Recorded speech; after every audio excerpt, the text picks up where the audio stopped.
Eu nasci em Lourenço Marques, que era a capital de Moçambique, hoje Maputo, de uma família de pequenos funcionários. O meu pai era funcionário dos Correios, Telégrafos e Telefones. Tive problemas em miúdo, pequenito, por causa do paludismo, malária, em Moçambique, porque o meu pai era colocado no interior de Moçambique e ia para lá chefiar estações telégrafo-postais.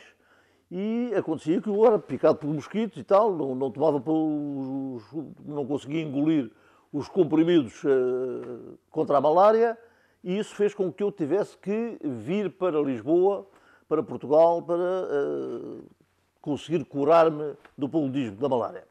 Bom, fiz a escola primária em Lisboa, depois regressei a Moçambique e acabei por fazer o ensino secundário praticamente todo em Moçambique. Aí tive os meus primeiros contactos com a parte negra do fascismo, porque andava eu já nos últimos anos do liceu e fui surpreendido por vezes com a notícia e com o conhecimento que tive de que a polícia política do regime, a PIDE, a Polícia Internacional de Defesa do Estado, criada por Salazar, como um dos seus pilares de atuação no fascismo que implantou em Portugal com o Estado Novo, ia mesmo ao liceu prender, deter, chamar das aulas elementos que andavam já nos últimos anos do liceu e que se reuniam de vez em quando, alunos, portanto 17, 18 anos, que se reuniam em casa uns dos outros para discutir o Capital de Karl Marx e o manifesto de Engels, não sei o quê. Isso causou sempre uma certa repulsa por esse tipo de atividade. Não permitia jovens alunos para 17, 18 anos, 19, que estavam a preparar-se para vir para Portugal frequentar a universidade, não lhes dava a possibilidade para eles poderem pensar, por eles próprios, discutirem coisas que eram importantes do ponto de vista político.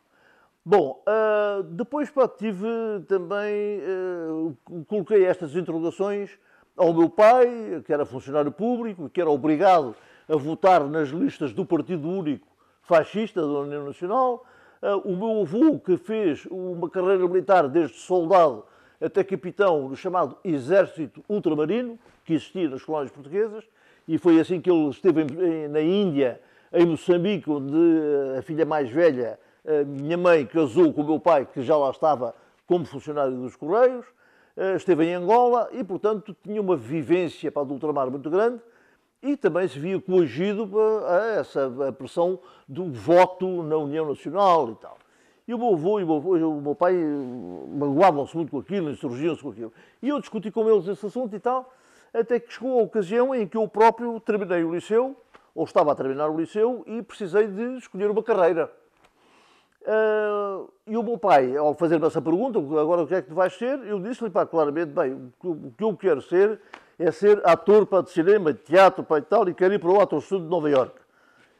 Já tinha sido inaugurado o Ator Studio, com o Lee Strasberg e o Elia Kazan, e eu disse, bem, é isso que eu quero ser, sinto-me com talento para vir a ser um ator de teatro, famoso e tal.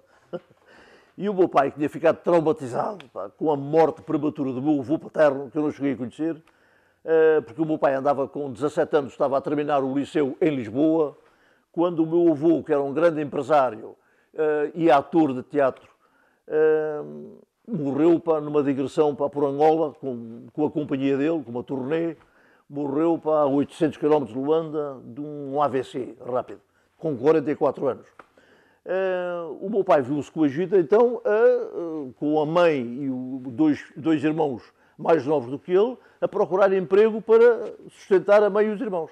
E foi assim que ele foi parar a Lourenço Marques, acabou lá por casar numa comissão do meu avô em Moçambique também, e a minha mãe casou com 16 anos, o meu pai com 21, e foi por isso que eu nasci lá, portanto, em virtude do Império, da largueza do Império Colonial Português. Portanto, gorada essa possibilidade de ir frequentar o Actor Studio, o meu pai disse que não me dava um cêntimo para eu realizar esse sonho, foi o meu avô materno, pai da minha mãe, que me indicou, ele tinha uma paixão enorme pelo Exército, tinha feito a vida toda dele do Exército e considerava as virtudes do Exército, a camaradagem, a lealdade, a frontalidade e tal, como virtudes fundamentais, era aí que eu iria encontrar essas virtudes e tal. E eu acabei por, embora todo o meu passado recente, enquanto aluno do liceu, nas fileiras da Mocidade Portuguesa, nós éramos obrigados, a partir dos 17 anos, a fazer uma instrução pré-militar, com uma espingarda e tudo, a ordem unida, num quartel, em quartéis mesmo. E o primeiro sargento que me dava a instrução no quartel, ao pelotão a que eu pertencia, o primeiro sargento no fim deu um parecer de mim, porque eu era extremamente irreverente naquilo e tal, passava a vida a brincar com o sargento e tal. E o sargento no fim deu um parecer terrível, não tem a mínima vocação militar e tal. E o capitão, que me dava a companhia, o capitão do Exército, diz: este rapaz não tem qualquer vocação militar, portanto não servia para o regime. Bom, acabei por considerar que o meu avô podia ter razão e fui para a Escola do Exército e gostei imenso de estar na Escola do Exército, ser cadete do Exército, e considero que o meu avô tinha razão. O meu avô disse-me sempre: tu tens qualidades que te apontam para seres um excelente oficial. E eu não acreditava naquilo. Não tenho nada, não tenho vocação nenhuma e tal. Vais ver, entra lá e tal. Bom, acabei por fazer a Escola do Exército e em 1960 fui promovido a alferes. Saí da Escola do Exército em 59, ainda fiz o tirocínio 59-60 de aspirante oficial na Escola Prática de Artilharia, e em 1960, alferes, casei em novembro de 60 e em abril de 61 fui mobilizado para a Guerra Colonial.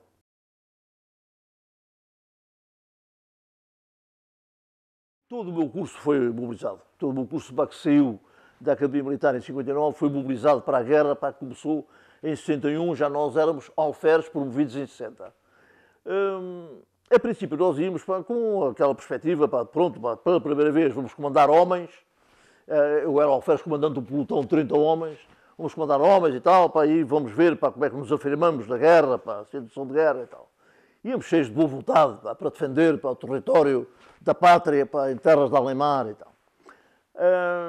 Isto durou pouco tempo, porque cedo foi rapidamente para que começámos a ver que aquela guerra, de facto, não tinha razão de existir. Era uma guerra em que os movimentos de libertação procuravam reconquistar um território que era seu, que lhes tinha sido retirado pela força das armas pelos portugueses a partir do século XV, que os tinha transformado aquilo por interesses económicos em colónias, e que agora os movimentos de libertação, apoiados pela União Soviética, pela China, pelos movimentos não alinhados, etc., estavam a procurar recolher esses apoios para reconquistar as terras que lhes pertenciam, desde os tempos dos seus avós. Os soldados também perceberam isso. Os soldados que eram mobilizados em serviço militar obrigatório para ir para a guerra, cedo se aperceberam disso, que não estavam ali de facto a defender pátria nenhuma, estavam ali a defender interesses de monopólios das grandes fortunas em Portugal, que tinham ali os seus interesses para as colónias e nas riquezas das colónias e tal. E, portanto, foi-se avolumando essa perspectiva de que as colónias não podiam ficar indefinidamente como colónias. Na altura, eufemisticamente, o Salazar, por causa da ONU, a ONU dizia que as colónias tinham que desaparecer, e o Salazar então deixou de lhes chamar colónias e passaram a ser províncias ultramarinas. Era um território português que se estendia desde o Minho até Timor, sendo que Guiné, São Tomé, Cabo Verde, Angola, Moçambique, Índia, Macau, Timor, eram tudo províncias ultramarinas. A guerra, de facto, vai ter início em 1961. O Salazar é o principal culpado, em minha opinião, pela guerra colonial. Porque, sobretudo, a partir do fim da Segunda Guerra Mundial, em 1947, a Índia, a Segunda Guerra Mundial terminou em 45, 2 anos depois, em 47, merecia de uma ação permanente de resistência passiva, de desobediência cívica, liderada pelo Mahatma Gandhi na Índia. Em 1947, a Índia, joia da coroa britânica, torna-se independente. Foi um espanto em todo o mundo. Como é que é possível a Inglaterra ter que deixar essa colónia fabulosa que era a Índia? Isto aconteceu, foi talvez a primeira, mas depois vão outras colónias para começar, os povos colonizados, começam também a querer atingir a sua independência, a sua autodeterminação, a sua escolha, fazer a sua escolha. Em 1955, em Bandung, na Indonésia, cria-se o movimento dos não-alinhados, que tem logo como perspectiva fundamental o apoio a dar a todos os povos colonizados no sentido da sua libertação. Em 1956, setembro de 56, um engenheiro agrónomo notável, que fez a sua licenciatura em Agronomia em Lisboa, no Instituto Superior de Agronomia, chamado Amílcar Cabral, funda na Guiné o PAIGC, Partido Africano para a Independência da Guiné e Cabo Verde. Era um rapaz de grande inteligência, grande capacidade, um tipo que jogava futebol, cantava, tocava viola, era um tipo completíssimo, o Amílcar Cabral, e funda o PAIGC na Guiné, setembro de 56. O Amílcar Cabral está como engenheiro agrónomo em Angola, quando, 3 meses depois, em dezembro do mesmo ano, 56, ajuda também a um dos fundadores do MPLA, Movimento Popular para a Libertação de Angola, liderado por um médico licenciado em Lisboa, Dr. Agostinho Neto. E, portanto, quer dizer, o Salazar sabe que isto acontece, sabe que o caminho histórico, a Inglaterra estava a perder as suas colónias, o Ghana, o Quénia, por aí fora. A França já iniciou depois a luta, foi iniciada a luta na Argélia, com o FNLA argelino, com o Ben Bella, etc. A Itália perdeu também as suas colónias. Portanto, havia uma grande movimentação no sentido de que as colónias deixassem de existir, ainda por cima com o apoio da ONU, com a força dada pela ONU. O Salazar, teimosamente, não quis ficar na história como responsável político, o dirigente político nacional português, que abandonasse o território herdado dos seus maiores, não quis assumir esse papel histórico, não teve essa visão histórica do futuro, não quis encontrar de imediato a solução política que era possível, numa conversa com o Agostinho Neto, com o Amílcar Cabral, depois com o professor Dr. Eduardo Mondlane, moçambicano, que era professor da Universidade de Berkeley, na Califórnia, altamente considerado. Era fácil falar com estes homens e chegar a um acordo até, possivelmente, em 56, 57, para se construir uma Commonwealth à portuguesa, como fez a Inglaterra, na defesa dos interesses económicos, manteve a Rainha de Inglaterra ou o Rei de Inglaterra como chefe de Estado das colónias britânicas, durante muito tempo. A Rainha de Inglaterra acho que continua a ser a chefe de Estado da Austrália, por exemplo, tem o Primeiro-Ministro, mas o chefe de Estado é a Rainha Isabel II. Portanto, neste espírito da Commonwealth era possível ter feito a mesma coisa em Portugal. Salazar não quis fazer, antes pelo contrário, foi preparando as Forças Armadas Portuguesas para uma guerra que havia de vir, ele não sabia quando. E preparou-se para a guerra. Portanto, Salazar é, de facto, o principal culpado da guerra colonial, que durou 13 anos, quando ele prometeu à população portuguesa, após os primeiros ataques no norte de Angola, às fazendas de café em atos terroristas terríveis, que foram mostradas, as imagens foram mostradas na televisão com a indicação de Salazar, para mostrar à população portuguesa o que os terroristas estavam a fazer em Angola.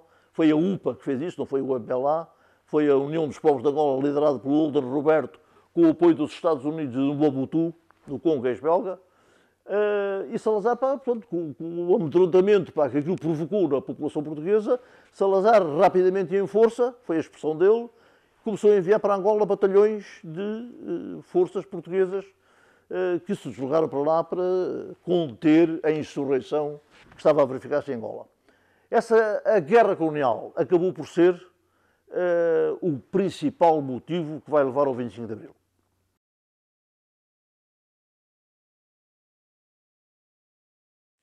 Porque esta experiência de 12 anos, acabaram por ser 13 anos, de guerra colonial, permitiram aos oficiais do quadro permanente, como era o meu caso, fiz uma comissão em Angola como alfés a comandar um pelotão, fiz uma segunda comissão como capitão a comandar uma companhia de um batalhão e finalmente fiz uma terceira comissão na Guiné-Bissau, entre 70 e 73, como capitão também, mas colocado desta vez no quartel-general do comando-chefe em Bissau. Estes 13 anos de guerra deram a possibilidade aos oficiais do quadro de um contacto mais estreito, porque antes a sociedade castrense militar, propositadamente, vivia nos quartéis e nas messes de oficiais, afastada da sociedade civil. Isto foi feito propositadamente por Salazar, porque quando a Escola do Exército iniciou a sua função de academia, de estabelecimento de ensino militar, o curso geral preparatório, por exemplo, era tirado por aqueles que queriam seguir a carreira do Exército, era tirado em universidade, na faculdade, em Lisboa, Faculdade de Ciências. Mas mais tarde Salazar cortou isso e colocou todo o ensino em quartel. Portanto, o curso geral preparatório passou a ser em quartel, deixou de ser na Faculdade de Ciências em Lisboa. E, portanto, a sociedade castrense militar vivia separada, de facto, da sociedade civil. E nós não nos apercebíamos muito bem, éramos anseios e tal. Vivíamos num mundo à parte, era o mundo militar e o mundo civil, a sociedade civil e tal. A guerra colonial tornou possível esta aproximação entre nós, jovens militares do quadro permanente, com milicianos, oficiais milicianos, que eram civis, muitos deles já com formação universitária, que tinham até participado em lutas académicas em Lisboa e que obrigatoriamente cumpriam o serviço militar, eram feitos oficiais milicianos, alferes, iam para a guerra. E no tempo de guerra, longe de Portugal, em Angola, nos matos de Angola, começava a haver o diálogo e estabeleciam-se laços de mútua confiança entre os milicianos, alferes, e os alferes do quadro permanente. Depois, entre os alferes milicianos e o capitão do quadro permanente que os comandava. Entre os soldados e os alferes do quadro permanente. Entre os soldados que emanavam do povo, que eram camponeses, eram agricultores, eram operários, e que prestavam o serviço militar obrigatório na guerra, iam para a guerra, com o capitão. E eu tive essa experiência. E começámos a ver que aquela sociedade civil que nós desconhecíamos tinha, de facto, anseios, tinha sonhos de viver num país livre, de serem livres, não serem coagidos, não serem mão de obra obrigatória, por vezes, não estarem subordinados ao patrão, que quando eles faziam uma reivindicação de trabalho, telefonava para a GNR ou para a polícia para irem lá buscar o operário que reivindicava melhores condições de trabalho. E a polícia prendia, levava, porque nenhum operário, nenhum trabalhador podia refilar contra o patrão. Portanto, fomos a perceber disso tudo. Havia, portanto, uma insatisfação enorme e uma revolta latente na sociedade civil. E à medida que a guerra foi avançando, 1, 2, 5, 7, 8, 10 anos, 12 anos, quando nós finalmente, já até com o apoio dos generais, sabíamos que aquela guerra, porque era uma guerra de guerrilha, não podia ser ganha militarmente, porque bastava um movimento de libertação em luta em Angola, em Moçambique ou na Guiné, pôr uma mina anticarro por mês, num itinerário qualquer, mina essa que rebentava com uma viatura militar, nossa, matava 2 ou 3 soldados e feriam uns outros tantos, a guerra continuava. E nessa altura, já estamos a falar de 1973, 40% do orçamento do Estado eram entregues à Defesa Nacional, ao Ministério da Defesa Nacional, para continuar a guerra colonial.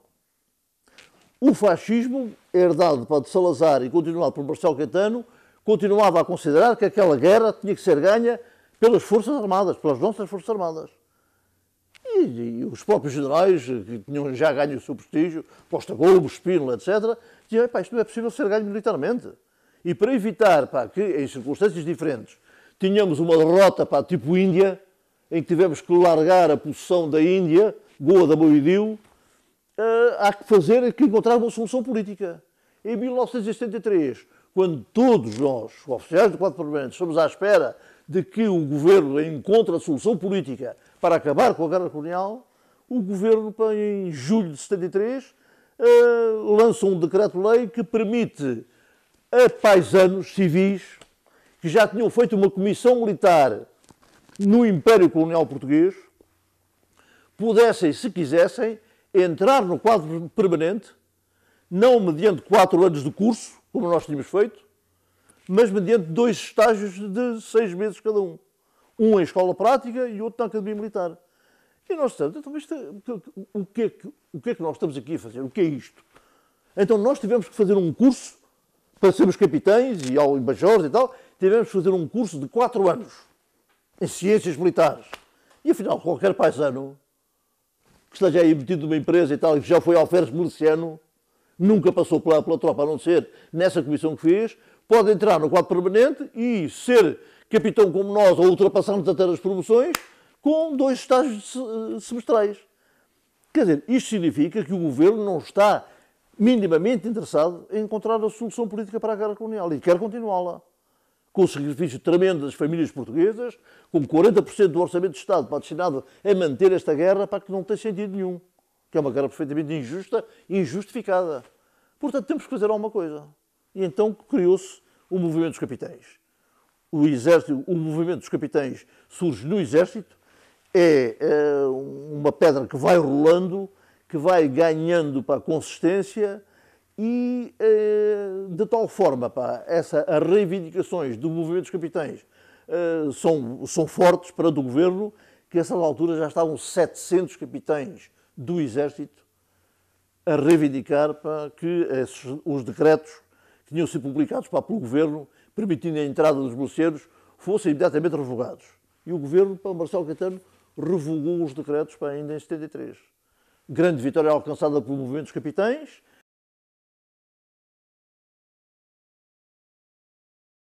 Iniciamos uma outra fase.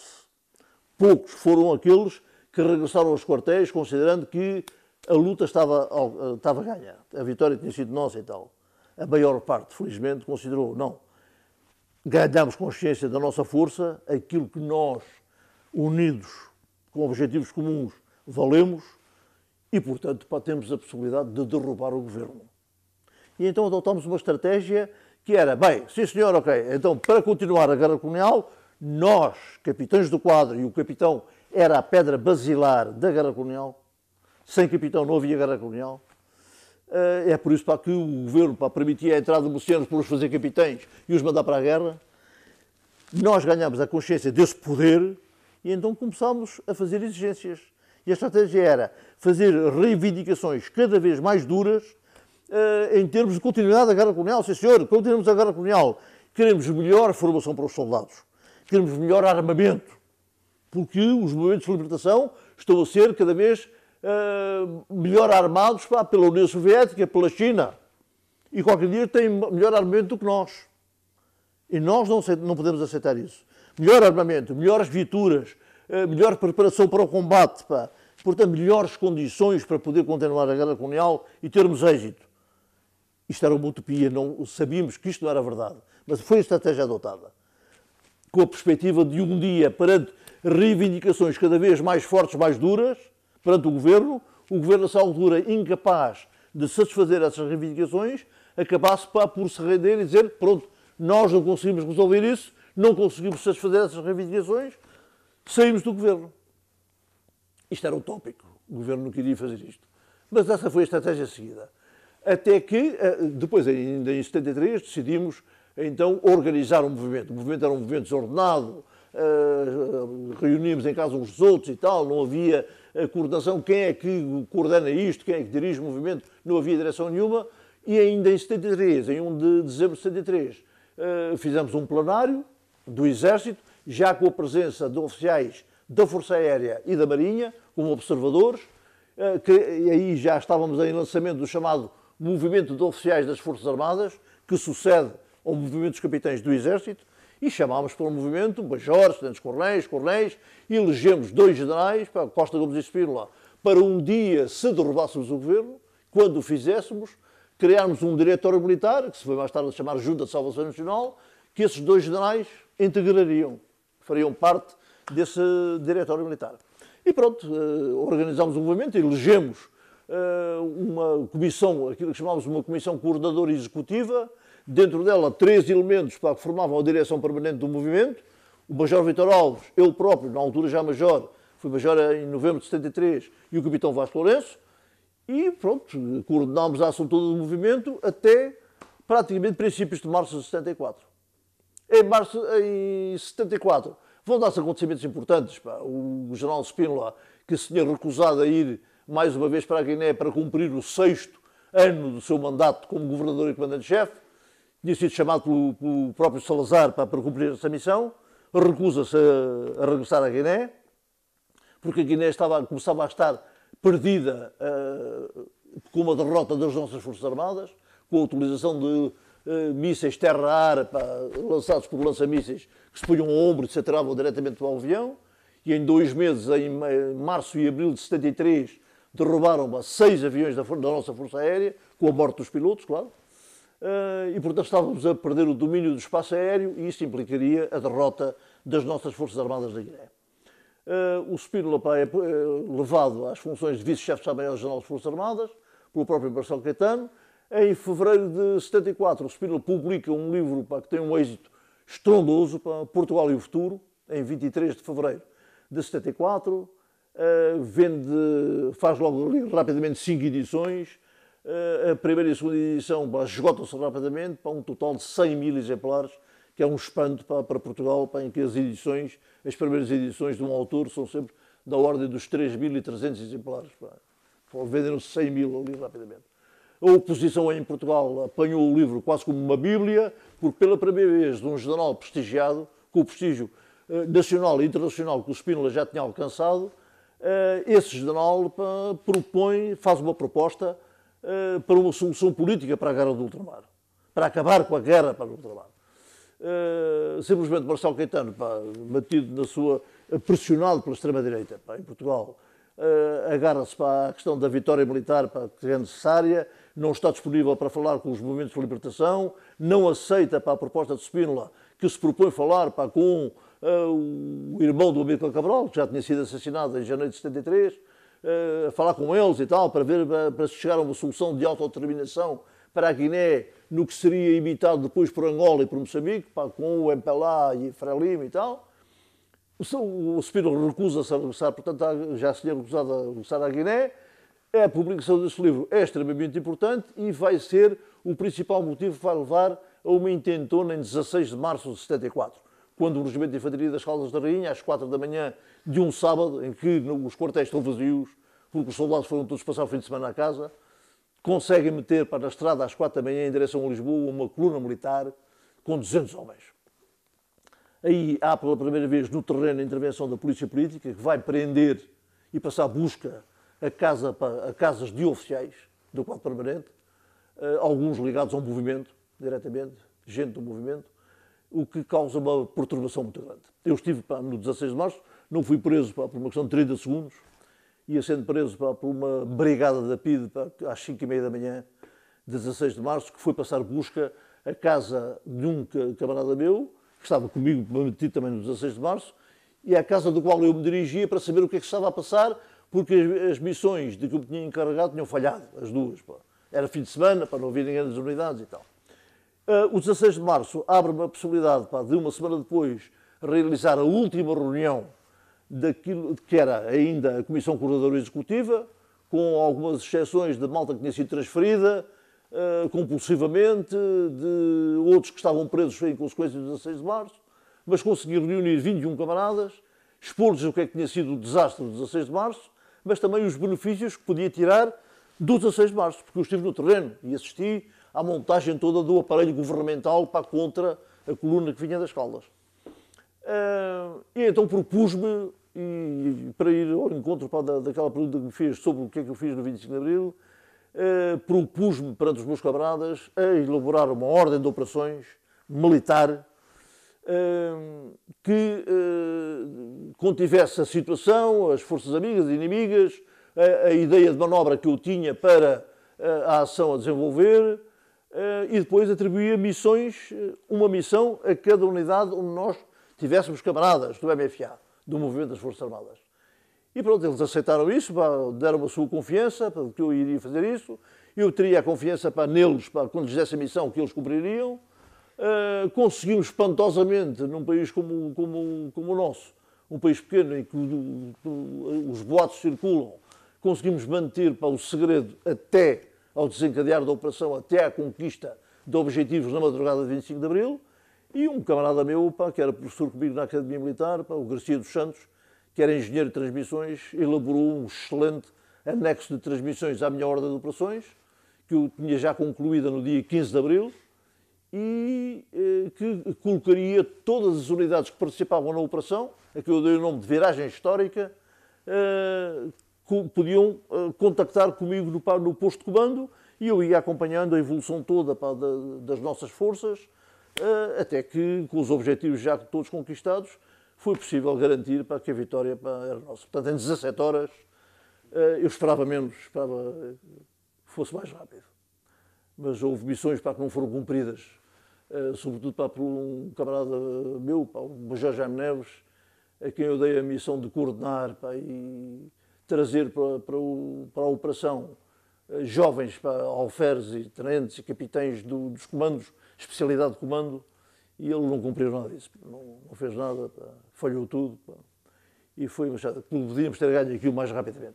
Portanto, na tarde do dia 25, finalmente, quando o Marcelo Caetano, que estava acolhido no quartel-general, no comando-geral da GNR, da Guarda Nacional Republicana em Lisboa, que foi cercado por forças da Escola de Prática de Cavalaria, comandadas pelo capitão Salgueiro Maia, rendeu-se ao general Spínola, pediu ao general Spínola para comparecer no Carmo a fim de lhe entregar o poder, para evitar que o poder caísse na rua, porque ele considerava que a entrega do poder a algum capitão do MFA era fazer com que o poder caísse na rua. Isso era um desastre para o país e tal. Pronto, portanto, o meu papel foi esse. Foi elaborar a ordem de operações, garantir o êxito da operação. Os meus camaradas acreditaram em mim, eu acreditei neles, conseguimos manter o efeito de surpresa e pronto, e conseguimos finalmente alcançar o objetivo, que era derrubar o governo.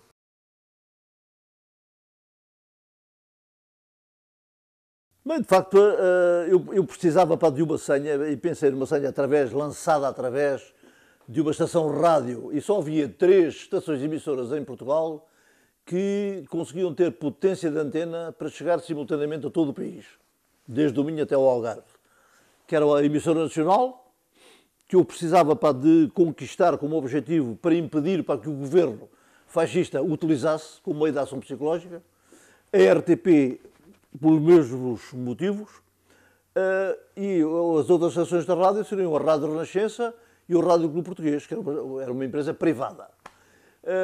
Portanto, apanhei, com forças nossas, apanhei a emissora nacional, deixei a Rádio Renascença sem forças, porque era uma emissora católica e, portanto, o governo não o iria utilizar à força para uma emissora da Igreja Católica, e apanhei o Rádio Clube Português para o transformar na estação emissora do posto de comando do Movimento das Forças Armadas, que funcionava num quartel da periferia de Lisboa, na Pontinha, e o Rádio Clube Português funciona no centro de Lisboa, portanto, ali perto do Parque Eduardo VII e tal. Acabei por ter ir para a solução de duas senhas. Uma primeira senha, isto por causa do conhecimento com as pessoas. Aproveitei a presença nos estudos do Rádio Clube Português, mas fazendo uma emissão para os emissores associados de Lisboa que tinham alugado o estúdio ao Rádio Clube Português e trabalhava lá. Um jovem locutor que tinha feito serviço militar em Bissau, tinha lá estado do batalhão de engenharia, e que eu tinha conhecido lá, em Bissau, e tinha sido eu a requisitá-lo até para a minha repartição no comando-chefe, o João Paulo Diniz. E na noite de 22, combinei com ele estava de serviço no dia 24, combinei com ele que quando saísse de serviço na noite de 24, antes de ir para casa, punha um disco à escolha dele. E ele estava muito aflito, estava em pânico, quando eu lhe disse que eu vou fazer uma revolução e preciso de ti, portanto vais fazer isso que eu te vou dizer. E depois, porquê eu e tal? Porque estás no lado do grupo português. E ele dizia, não, eu estou nos emissores associados de Lisboa, portanto não tem nada a ver com isso. Não, mas qual é então a potência da antena dos emissores associados? Perguntei-lhe eu. Abrange a região de Lisboa, e depois chega até Santarém. Chega, então, e até Vendas Novas também chega, então pronto, ótimo, vai servir. E então dei-lhe a missão de lançar uma canção à escolha dele. Foi ele que escolheu o E Depois do Adeus, do José Nisa, cantado pelo Paulo de Carvalho. Essa senha dava à região militar de Lisboa, às unidades nossas da região militar de Lisboa, chegando até à Escola Prática de Cavalaria de Santarém, que tinha que vir para Lisboa na minha ordem de operações. E à Escola Prática de Artilharia de Vendas Novas, que tinha que vir para Lisboa também na ordem de operações, dava-lhes sinal de que estava tudo ok, tudo pronto e que podiam avançar na preparação da saída para os quartéis. Mas depois precisava de dizer aos outros camaradas, desde o Minho até o Algarve, precisava das unidades de Porto, Viseu, Guarda, Aveiro, Figueira da Foz, Évora, o Regimento de Infantaria de Faro, etc. Precisava de lhes dizer que em Lisboa a ação já tinha entrado em preparação, estava tudo ok e que podiam avançar também com a preparação para saírem à hora H para dos quartéis. E então tive que escolher outra senha e outra emissora. E a emissora foi a Rádio Renascença, foi possível através da Rádio Renascença, porque um jornalista do Jornal República, que era amigo do Melo Antunes, foi apresentado pelo Melo Antunes na noite de 22 de março, a meu pedido, foi um camarada nosso, do movimento, e esse jornalista do República prontificou-se, através de um outro colega dele no República, e que colaborava no programa Limite da Rádio Renascença, a conseguir a emissão de uma senha, eu queria uma canção de Zeca Afonso, através do programa Limite. As canções de Zeca Afonso que foram uma dificuldade, porque estavam quase todas na censura, na lista da censura. Mas o Grândola Vila Morena tinha sido cantada, a canção, pelo próprio Zeca Afonso, em 29 de março de 74, num grande sarau promovido pela Casa da Imprensa, no Coliseu do Recreios, em Lisboa, com a presença da Polícia de Intervenção, elementos da PIDE, que estavam lá no Coliseu, que não intervieram. O Zeca Afonso subiu ao palco, porque tinha ganho o prémio da Casa da Imprensa de melhor cantautor, cantou, subiram ao palco também outros cantores de intervenção, notáveis, Adriano Correia de Oliveira, José Jorge Letria, Vitorino, toda essa gente subiu ao palco para cantar com o Zeca. Nada tinha acontecido, ninguém tinha sido preso, portanto, foi-nos dito pelo jornalista da República, que era também elemento do programa Limite, da Rádio Renascença, que entre a meia-noite e meia-noite e meia, que era o que eu pretendia, para dar a confirmação aos camaradas sobre a ação de Lisboa, que a senha podia ser lançada. E propunha o Grândola Vila Morena, pelos motivos que eu já disse. E pronto, aceitámos o Grândola Vila Morena, o povo é que mais ordena e tal, pronto, aceitámos a senha. Tudo correu bem e depois no posto de comando, e cada um de nós, imagino, a ansiedade com que em todos os pontos do país onde nós tínhamos quartéis com gente nossa, estarem ali agarrados ao rádio para ouvir, para saber a senha ou não. Nós no posto de comando tivemos também essas sensações de ansiedade para que aquilo acontecesse de facto. E lá às 11 da noite lá ouviu o João Paulo Diniz a dizer tal, caros ouvintes, não sei o quê, tal, porque a emissão fica por aqui e tal, convosco, e depois do adeus com o Paulo de Carvalho e tal. Traz, pronto, primeiro sinal. Portanto, Lisboa está toda já em preparação para avançar para a operação. E depois ficámos à espera, e à meia-noite e 20, lá surgiu no programa Limite para o Grândola Vila Morena do Zeca Afonso, e imagino, com a ansiedade com que nós estávamos no posto de comando, eu e o meu pequeno staff, e com os camaradas que tinham que preparar rapidamente as suas colunas para poder sair dos quartéis, a ansiedade com que eles terão escutado, pá, de facto, o grande Louveiro Moreira. Foi bom, pá, foi uma coisa bonita. Foi uma coisa gira. Foi uma revolução bonita. Pá.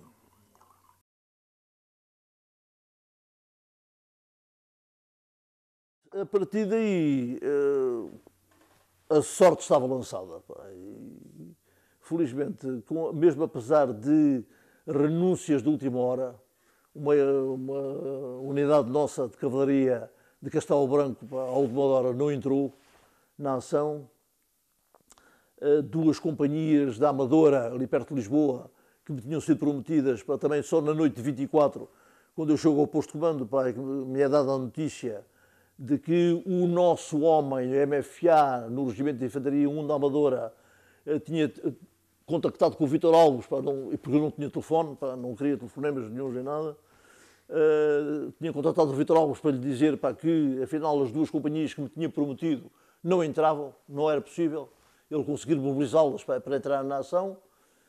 E eu tinha destinado exatamente a essas duas companhias a António Maria Cardoso, que era a sede da Polícia Política em Lisboa, e o Forte de Caxias, onde estavam presos políticos, porque o Forte de Peniche, na costa, no litoral, ia ser tomado, pá, por forças que vinham de Aveiro, pá, e de Viseu, e o que aconteceu. Esses dois objetivos, pá, da PIDGS, pá, não foram logo conquistados, pá, no decurso da operação. Foram mais tarde, já quando a operação era vitoriosa, quando já depois até da rendição do Marcelo, foi possível mandar enviar para lá, pá, primeiro uma companhia de paraquedistas para o Forte de Caxias, e uma de fuzileiros navais para António Maria Cardoso, onde houve, pá, os únicos mortos, pá, do 25 de Abril, provocados pela PIDE, que da varanda do primeiro andar, pá, dispararam rajadas de pistola metralhadora sobre a multidão, pá, que estava ali, pá, e a querer invadir, pá, a sede da Polícia Política. Então foram os únicos mortos, pá, do 25 de Abril, foram 4 civis e alguns feridos, provocados pelos tiros de rajada de pistola metralhadora da PIDGS.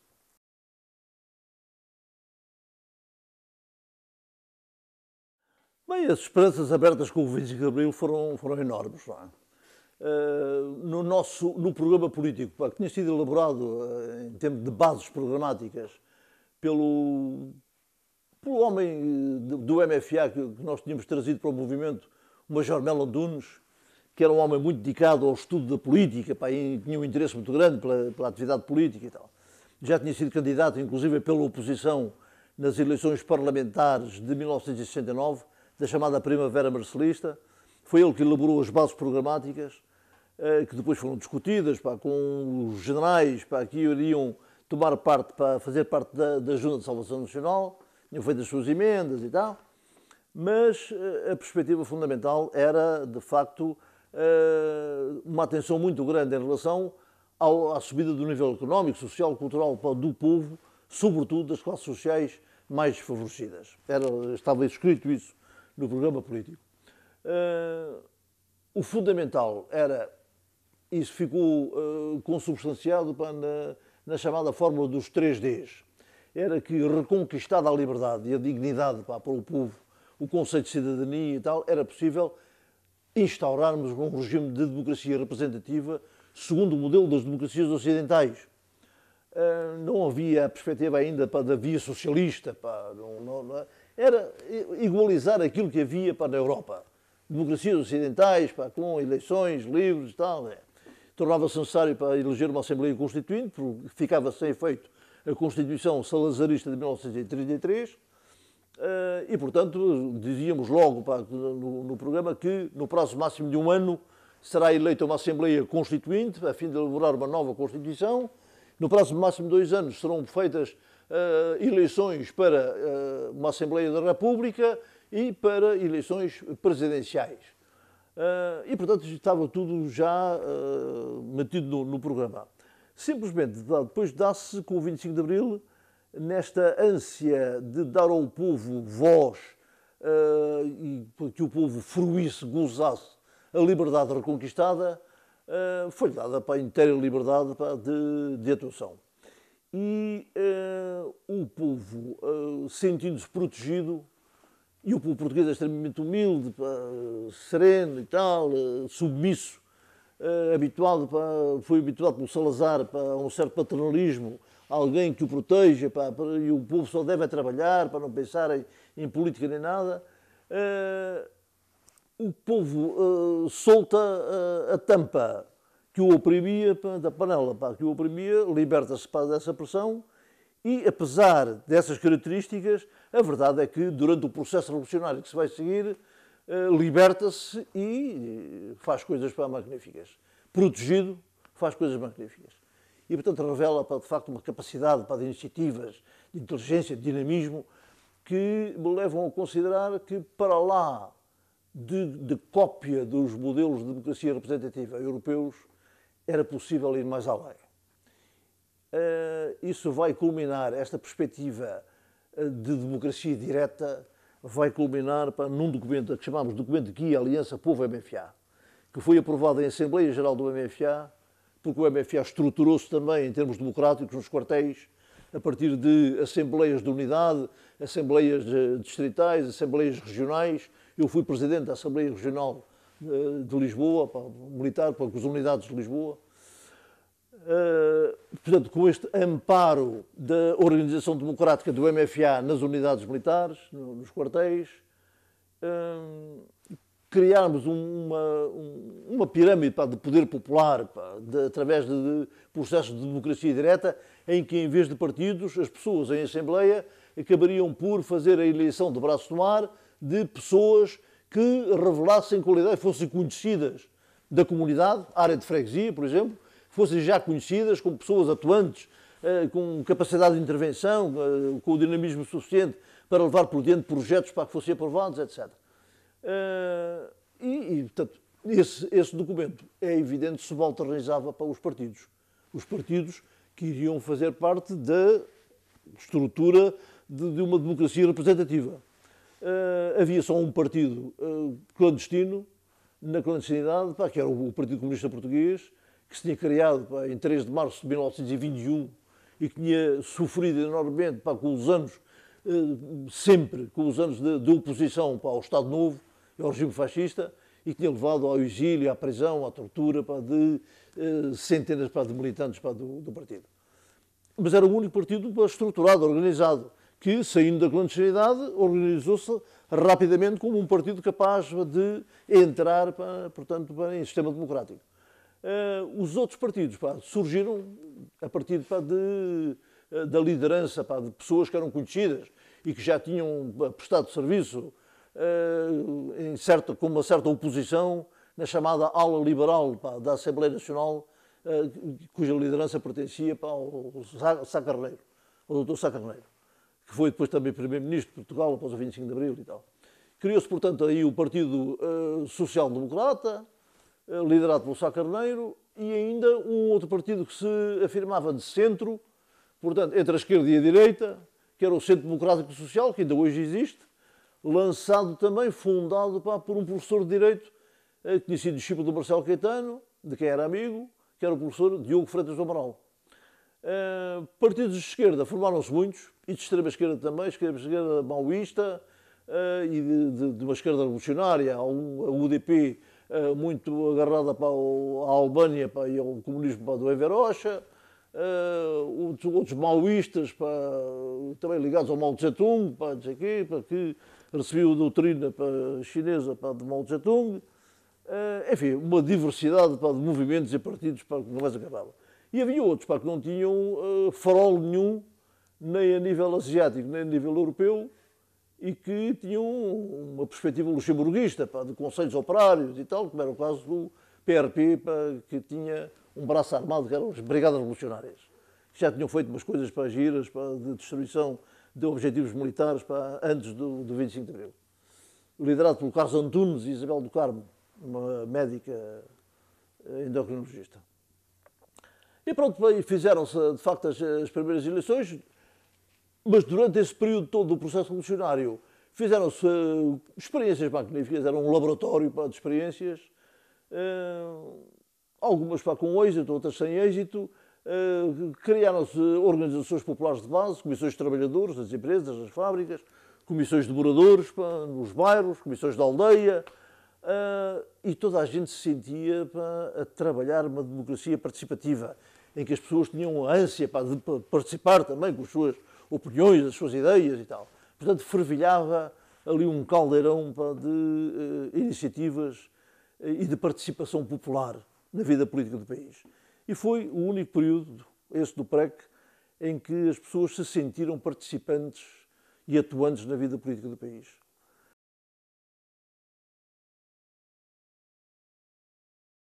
Isto desportou um certo mal-estar no mundo ocidental.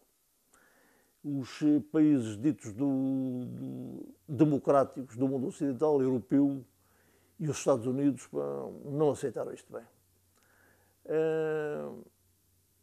Desconheciam Portugal, praticamente. Portugal era um pequeno país considerado mais uma região espanhola, aqui no canto da Europa. Havia dois elementos da CIA, que é na Embaixada, depois do 25 de Abril, que encheu-se. A CIA caiu ali em peso.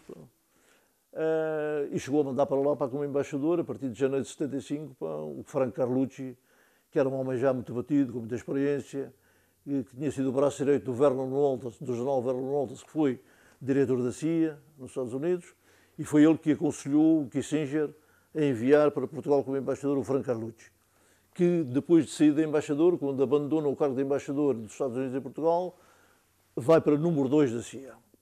Portanto, era um homem da CIA que teve uma ação marcante no derrube do João Goulart, do presidente João Goulart no Brasil, e na imposição da ditadura militar de 1964 no Brasil.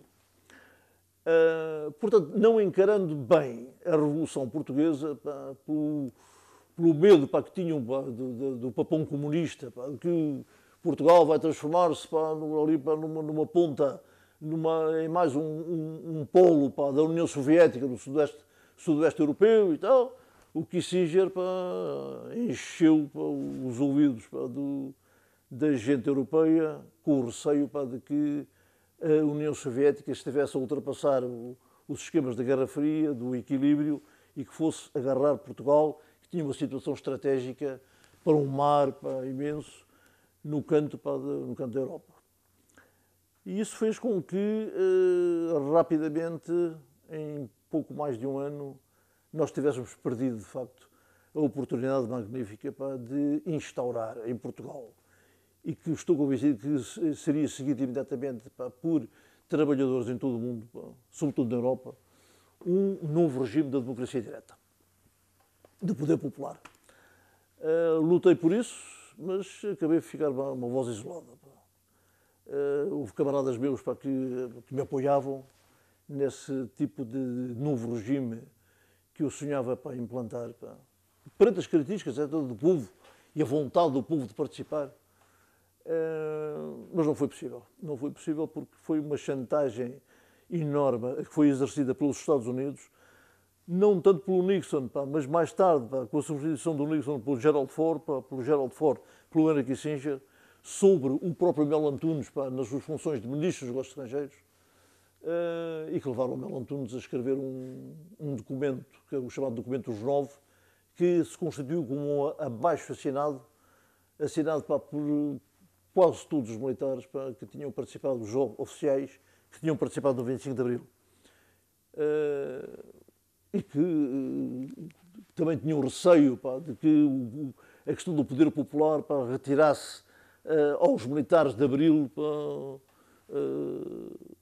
quaisquer privilégios que eles tivessem como oficiais, como elementos, portanto, da classe dominante, da classe burguesa e tal. Isso levou-os a assinar para o documento dos nossos, sim senhor, e tal, obedecendo às ordens dos Estados Unidos para travar a revolução, porque a chantagem foi direta e foi essa. Se os senhores quiserem continuar em Portugal nesse campo da revolução, trabalhadores ao poder, e tal, revolução socialista, nós, Estados Unidos, já conferenciámos com os chefes de Estado europeus, fazemos um boicote total a Portugal, um boicote económico total. E vocês, perdidas as colónias, que nós aplaudimos, achamos muito bem, mas vocês sem as colónias, sem produção de matérias-primas, vocês ficam nos joelhos. Não têm possibilidade para se aguentar. se vocês para travarem essa revolução, pararem isto e regressarem à democracia representativa, ao modelo ocidental, damos todo o apoio económico. E o Melo Antunes, perante isto, envergou. E acompanhado por 8 camaradas meus do Conselho da Revolução, que assinaram também o papel correu às unidades militares para a recolha de assinaturas. O Franco Carlucci teve conhecimento imediato do documento, antes dele ser publicado até, e de circular pelas unidades. O meu camarada Vítor Alves, que fazia a ligação com o Carlucci e com a CIA, levou o documento do jornal ao Carlucci leu, aprovou, sim senhor, vou mandar já isto a Kissinger. Mandou, então. A partir daí, com o fio Carlucci e Mário Soares, Partido Socialista, 9, na alta massa militar, chegou-se ao 25 de novembro. E a Revolução perdeu-se. Hoje, a situação é que se conhece em Portugal e na periferia europeia.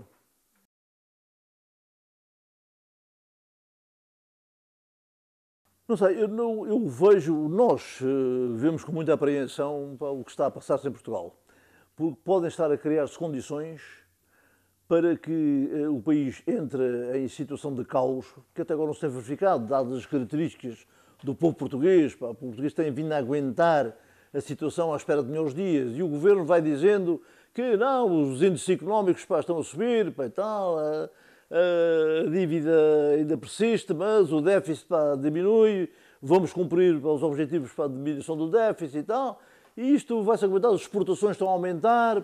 Bom, portanto, há assim uma série de falsas promessas que dão possivelmente um certo ânimo à população portuguesa, de melhores dias. Né? Sabemos que, através da voz autorizada para economistas, que isso não é tanto assim, não é bem verdade. E que a situação se mantém extremamente grave. Pode vir a criar-se um caos de tal ordem que seja necessário exercer uma repressão maior sobre uma possível insurreição que possa surgir perante o agravamento da situação. E isso pode dar origem, inclusive, ao aparecimento de uma nova ditadura, com o reforço dos aparelhos de repressão, com o facto de hoje já não existir serviço militar obrigatório em Portugal e os 23 mil militares que existem, entre oficiais, sargentos e praças, dos 3 ramos das Forças Armadas. Uma diminuição brutal em relação ao efetivo que existia antes do 25 de Abril, que as Forças Armadas possam vir a constituir-se também como um aparelho de repressão, a somar à GNR, à PSP, para a Polícia Judiciária, etc. E isso implicaria, essa nova ditadura implicaria uma subordinação, uma submissão ainda maior do povo português aos desígnios do capital financeiro internacional. Como é que poderemos reagir a isto? A Associação 25 de Abril lançou para este ano uma perspectiva de lema que é de vencer o medo que já existe na sociedade portuguesa e está a tomar posições e atitudes e tal, em que se afronta com o Governo e com o Presidente da República, que tem dado cobertura às atitudes governamentais, de vez em quando faz um aspecto de crítica, não pode ser tanto assim, tem que ser menos austeridade e tal, mas vai acobertando as atitudes do Governo, as posições que o Governo tem vindo a assumir, de redução de salários, redução de pensões aos reformados, etc. Portanto, agravamento de preços, por outro lado. E neste contencioso queremos demonstrar, através de intervenções nossas, que vai ser uma, por exemplo, depois da manhã, dia 25, enquanto estiverem a processar as cerimónias oficiais na Assembleia da República, nós recusamos a estar presentes, a dar cobertura, e a essa mesma hora, no Lar do Carmo, o Presidente da Associação 25 de Abril, o Coronel Vasco Lourenço, vai proferir um discurso em que vamos atacar fortemente para o Governo, para o Presidente e tal. Portanto, há aí um confronto e uma luta que está a verificar, que não está ainda demasiadamente acesa, entre os militares de Abril, que reassumem o papel de condução de um processo de esquerda em Portugal, com a população, e o Governo. E o Governo com as forças que o empurram também. Vencer o medo. E estamos a procurar demonstrar que podemos vencer o medo. Nem que seja através de desobediência ativa, de resistência passiva, etc. Atitudes desse género que podemos elaborar e podemos fazer a listagem para promover junto às populações, para promover esse tipo de atitude. Reafirmar os valores de Abril. Isto é, a luta pela liberdade, pá, que é um bem inalienável, pá, do ser humano. Pá. Lutar, pá, pela manutenção das liberdades. Liberdade de expressão, de manifestação, de reunião, pá, não abdicar, pá, de nenhuma, pá, dessas liberdades, desses conceitos. E porque consideramos que só assim, com estas condições, é que é possível alcançar o futuro, pá, que foi prometido pelo 25 de Abril. Portanto, para reconstruir, pá, o futuro. Foi muita coisa feita. Nestes 40 anos, o país de hoje, Portugal de hoje, não tem nada a ver com o Portugal antes do 25 de Abril. É um país, pá, completamente diferente, em que de facto houve desenvolvimento, mas sobretudo a nível de infraestruturas, mas em que apareceu agora às claras, existia antes do 25 de Abril, mas essa era provocada pelo próprio Salazar, que tinha na mão, pá, quem ele queria, a quem fazia promessas e tal, e que eram corrompidos pelo próprio sistema, pá, dominado, pá, por Salazar. Atualmente a corrupção existe, pá, e às claras, é uma coisa, pá, espantosa, pá, em Portugal. E a corrupção, pá, é destrutiva, pode destruir um Estado. Não é? Portanto, há essas lutas a desenvolver, pá, há gente boa em Portugal que está a usar da palavra escrita, pá, e oral para provocar, pá, continuamente ações de repulsa por parte da população, e vamos ver, pá, se essa estratégia, pá, leva a algum efeito positivo. Não é? Vamos ver. Tenho esperança que sim, pá, que os valores de Abril possam ser retomados e se possa dar a um povo tão sofrido, pá, com 48 anos de fascismo. Vocês aqui, pá, não chegaram a ter tanto, pá, com o franquismo, pá. O franquismo existiu praticamente desde 30 e tal, 38, pá, à volta disso, até 75, pá. Foi um bocado menos, pá, foi um bocado menos, pá.